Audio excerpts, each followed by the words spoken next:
تصدير الغاز والعلاقه مع اسرائيل.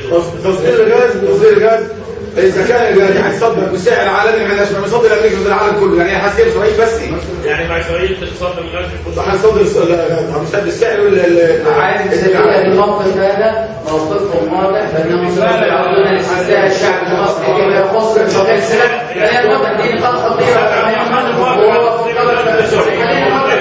عشان تقوى هذا التساؤل يسود في اذهان المجتمع المسلم. الحريه والعداله زي ما بيسموها الزراعه السياسي للاخوان المسلمين. اعلن استاذ عبد الرحمن انهم سوف يعودون للشعب المصري لاستفتاء حول اتفاقيه السلام، ولا مانع لديهم من تصدير الغاز اذا كان متوافقا مع الاسعار العالميه. موقف براغماتي يتعامل مع الواقع وبمنتهى الوضوح.